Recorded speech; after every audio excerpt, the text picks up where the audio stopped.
The second tide. The ocean was Daniel Hayes's clock, his comfort, and his reminder that the world went on whether he noticed or not.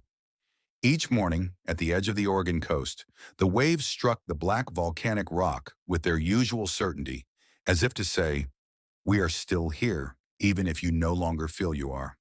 Daniel, 70 years old, moved through his days with the rhythm of tide and memory. He lived in a cedar-shingled cottage above the shore, weather-beaten but steady, much like its owner. The room smelled faintly of salt and old wood smoke. His wife Marjorie had been gone for 5 years, and though her photograph still stood on the mantel, her laughter had long since faded from the rooms. He filled the silence with long walks, half-finished books, and cups of black coffee he never sweetened. He thought of himself as retired from life, not just work. Once he had been a dreamer, one of those young men who pointed their cars west, chasing sunsets on Route 66, windows down and the Beach Boys playing loud enough to drown out worry. He had worn his hair long, strummed a guitar until his fingers blistered, and believed that love was infinite. Time had taught him otherwise. Yet change often comes quietly, disguised as ordinary moments. On a September morning, the gulls screamed above the pier, and Daniel noticed a small motorboat rocking near the dock. Its engine sputtered, coughed, and then fell silent. A woman stood bent over the machine, her silver hair slipping from beneath a wide straw hat. Daniel hesitated. For years he had avoided entanglements, speaking politely to neighbors, but never staying long enough for more. But something in the woman's determined posture tugged at him. He walked down to the pier. "Trouble starting her?" he asked. The woman looked up, her eyes a surprising gray blue. "She refuses to cooperate. I swear she's as stubborn as her owner." "Mind if I try?" She stepped aside, wiping her hands on a cloth. Daniel bent to the motor, the smell of salt and oil rising sharp. Within minutes, he found the culprit. A loose connection, simple enough. He tightened it, pulled the cord, and the motor coughed back to life. "There," he said, straightening slowly, joints protesting. The woman laughed, a bright sound that startled him with its ease. "Well, you've saved me from drifting out with the tide. I'm Eleanor." "Daniel," he replied and shook the hand she offered. It was firm, warm, and carried paint stains near the nails. Eleanor cut the engine again and tied off. "I was only planning a short ride along the inlet, but I suppose the universe wanted me to meet a mechanic first." "I'm not a mechanic," Daniel said. "Just stubborn about old engines." "Then you'll understand me perfectly." She tipped her hat. "Thank you, Daniel. I owe you a coffee." He almost said no, old habit, old fear, but the words stalled in his throat. "There's the Harbor Light Café up on Shore Road," he heard himself say. "The jukebox still works." "That settles it." She looped the mooring line with practiced ease.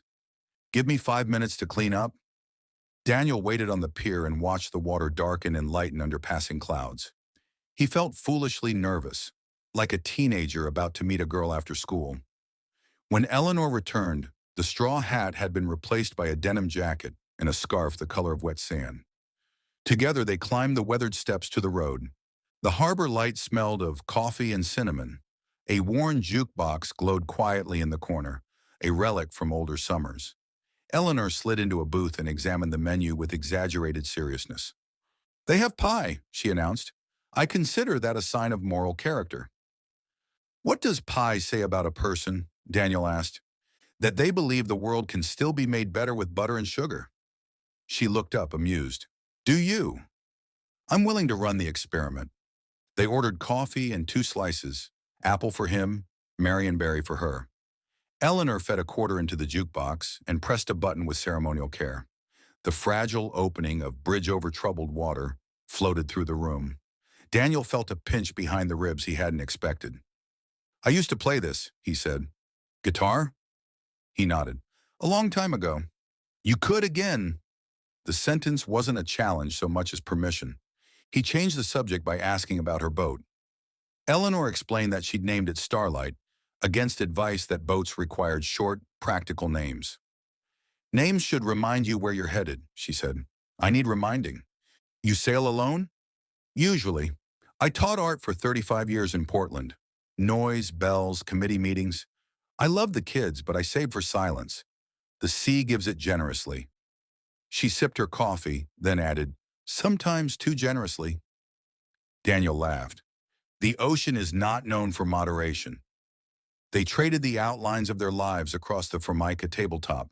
He told her about the road trips of his youth, about repairing anything with an engine because he couldn't afford repairs, about Marjorie, the church wedding, the small apartment stacked with secondhand furniture, the children, the steady accumulation of ordinary happiness. He did not describe the last hospital room, only the after, the quiet like a vacuum, the way reading became moving your eyes without absorbing, the music that felt lie.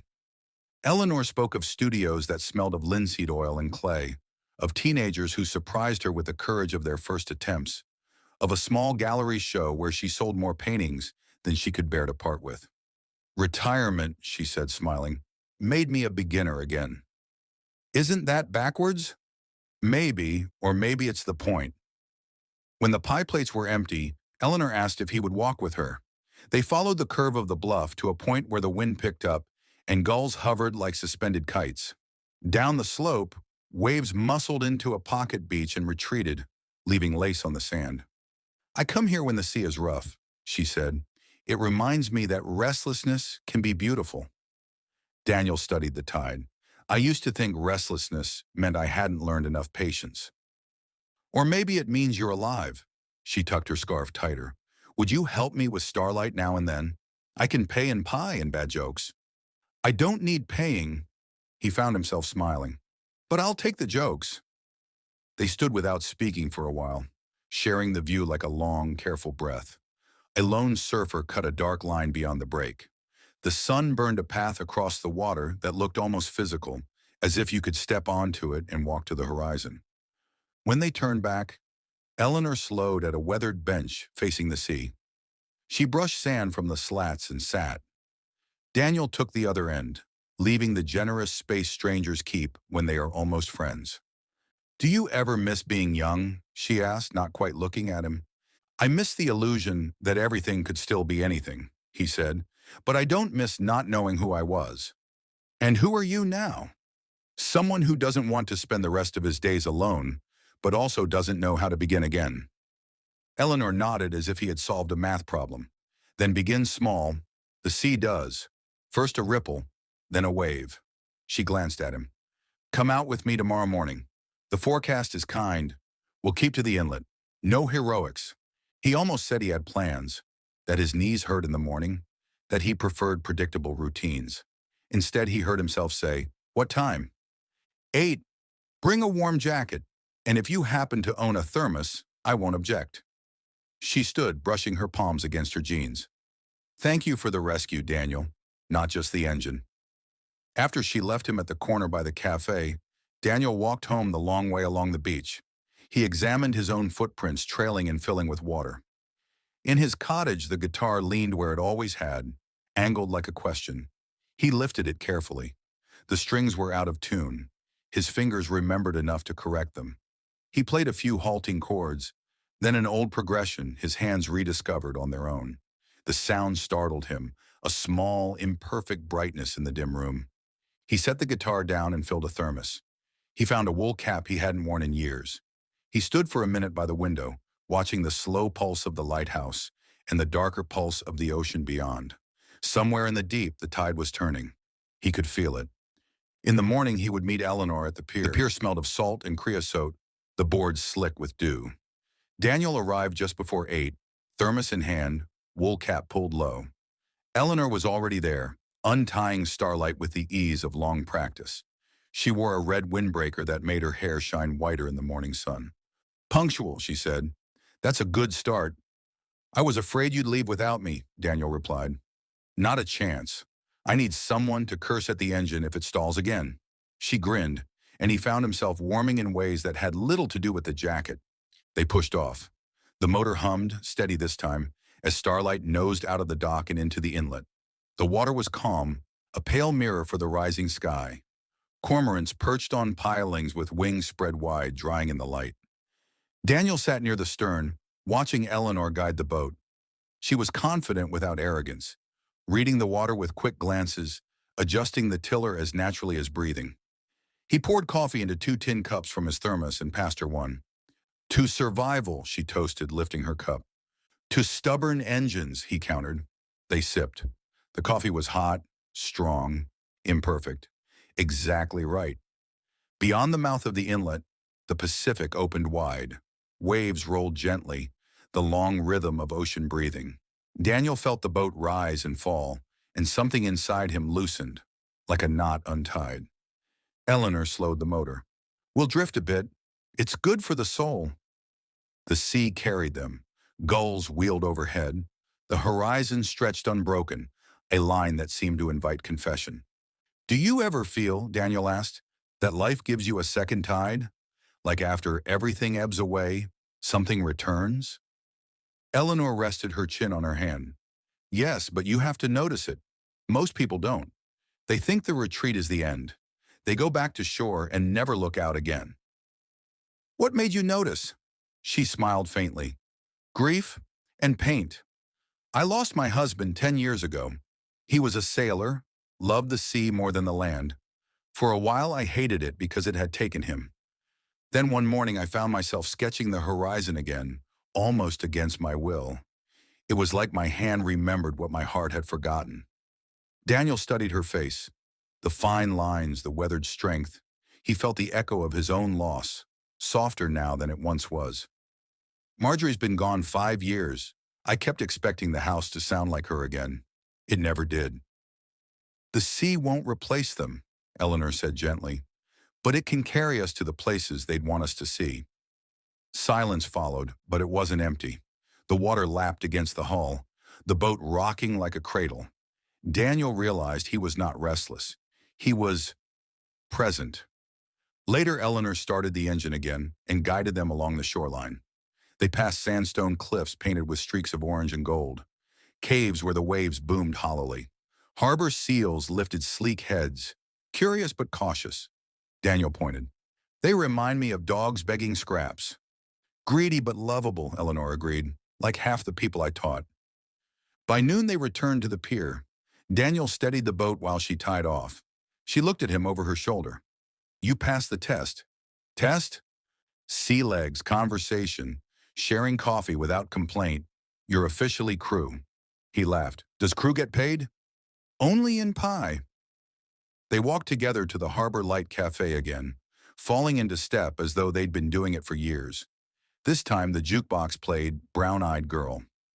Eleanor hummed along, tapping her spoon against the table.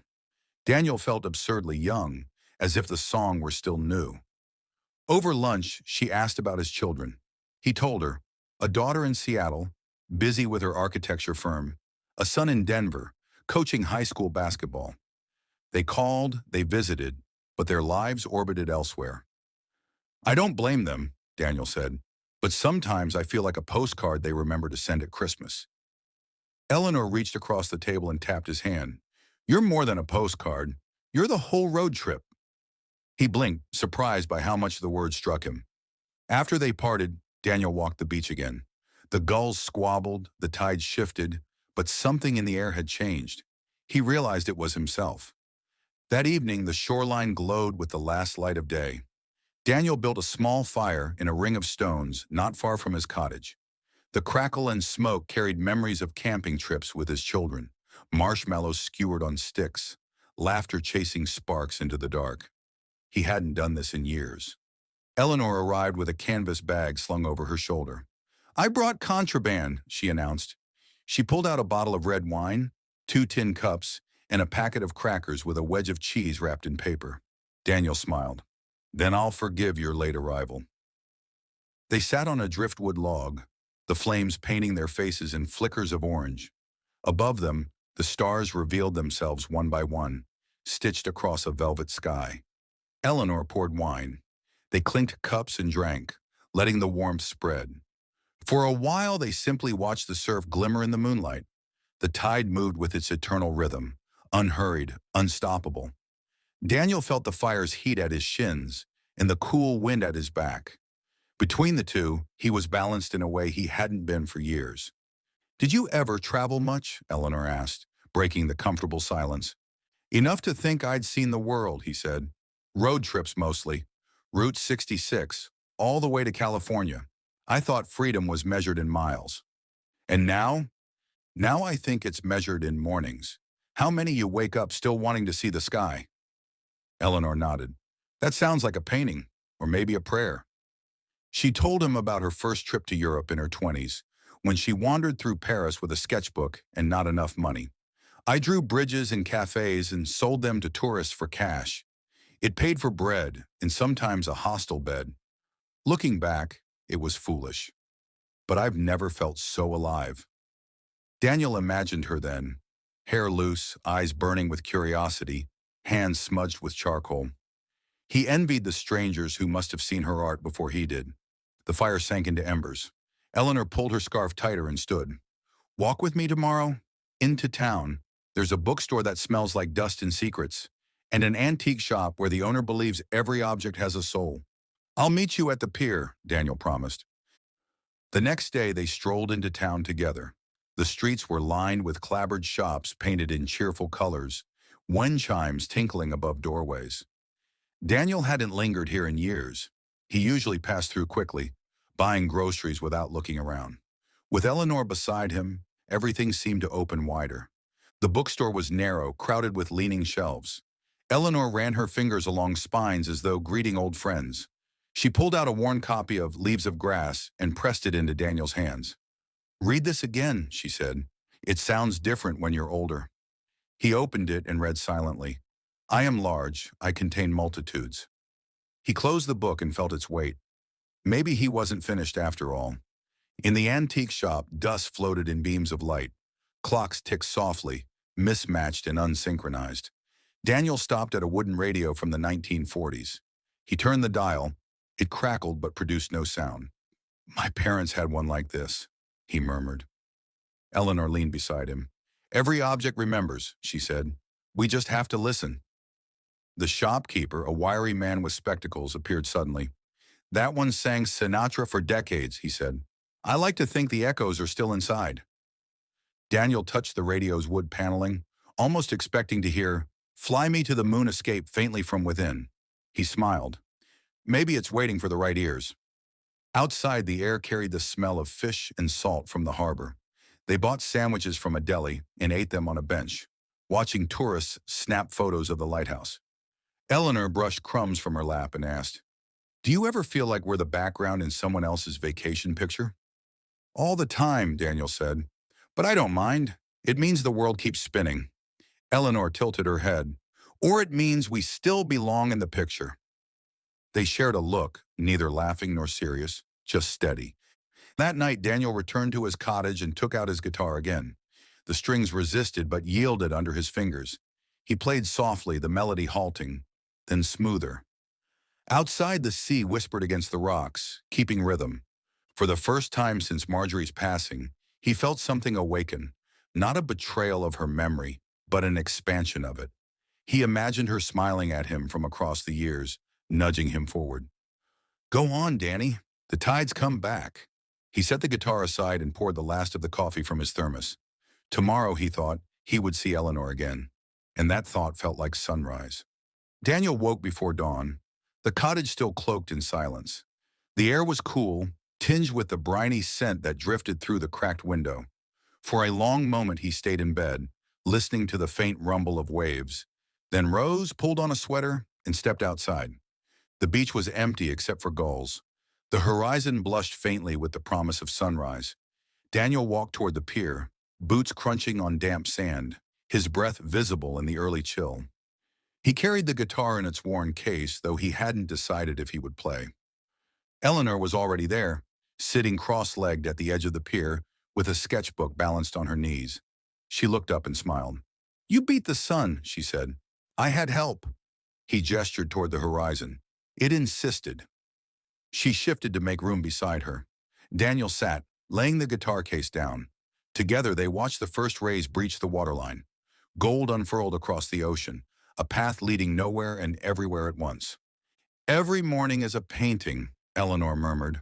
She brushed her pencil lightly across the page. But some are more generous than others. Daniel opened the guitar case and strummed a tentative chord. The wood vibrated against his chest. He played softly, following the rhythm of the tide. Eleanor's pencil moved in time, sketching lines that echoed the melody. For a few minutes, they made something wordless together, music and charcoal, sound and shape, two currents flowing side by side. When the sun stood fully above the horizon, Daniel let the final note fade. Eleanor tore the page from her book and handed it to him. The sketch was quick but alive, the pier stretching into light, the faint outline of a man with a guitar, shoulders slightly stooped yet steady. "That's me?" he asked.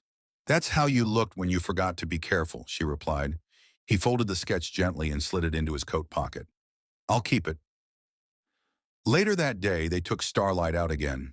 The water shimmered calm at first, but Eleanor eyed the sky. "Wind's coming," she said. By midday, the waves had grown choppy. The little boat rose and dipped, salt spray stinging their faces. Daniel gripped the side, steadying himself. Eleanor's jaw was set, her hands firm on the tiller. "Should we turn back?" he shouted above the wind. "Not yet. Sometimes you have to ride through it." The gust whipped Eleanor's white hair into a banner. Daniel found himself admiring her steadiness. She seemed not reckless but rooted, as if storms were simply another language she understood. The boat pitched hard, water splashing across the bow. Daniel's pulse quickened, a mixture of fear and exhilaration. For a brief moment, he felt young again, muscles taut, senses sharpened. He remembered driving a motorcycle down a desert highway at 22, wind tearing at his shirt. That same wildness surged now, tempered by age, yes, but no less real.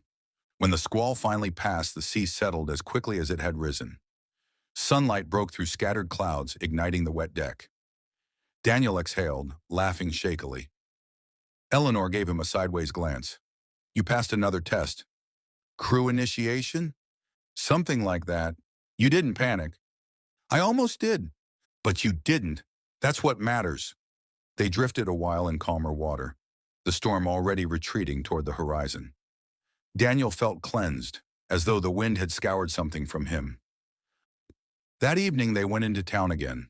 This time Eleanor led him not to the bookstore or antique shop, but to a small café tucked behind the harbor. The sign above the door read, "The Mariner's Rest." Inside, the walls were lined with old photographs of fishermen and sailors, their faces weathered by sun and sea. A jukebox in the corner played softly. Sam Cooke's "Bring It On Home to Me." They found a corner table. The waitress, recognizing Eleanor, brought 2 bowls of clam chowder without asking. Daniel tasted it and closed his eyes. "This is the best I've had since Boston, 1975. "You traveled there with Marjorie?" He nodded. "We drove cross-country, cheap motels, maps spread across the dashboard. She wanted to see every lighthouse on the coast." His voice softened. "I think of her whenever I see one now." Eleanor stirred her soup gently. "It's good that you remember. Forgetting would be worse." They lingered over the meal, then shared a slice of pie. Eleanor asked questions, not intrusive, but curious, about his children, his work before retirement, the songs he used to play most often. He found himself telling stories he hadn't voiced in years. When they stepped back outside, dusk had settled. Streetlights glowed amber, the air alive with the scent of frying fish and wood smoke. Eleanor looped her arm through his. "Walk me home?" she asked. He nodded. They strolled slowly along the harbor road, their footsteps keeping time with the tide. The following morning, Daniel received a phone call from his daughter. "Dad, are you okay? You've been hard to reach." "I'm fine," he said. "Better than fine." There was a pause on the line. "You sound different." "Maybe I am." She hesitated, then laughed. "Good. Just don't disappear on us, okay?" After he hung up, Daniel stood for a while on the porch, staring at the sea. His children were grown, their lives bustling elsewhere. But he was still here, and for the first time in years, he felt present in his own story. Days became weeks. Daniel and Eleanor developed a rhythm. Mornings at the pier, afternoons exploring galleries or walking beaches, evenings sharing meals or sitting by the fire. Each encounter peeled back another layer.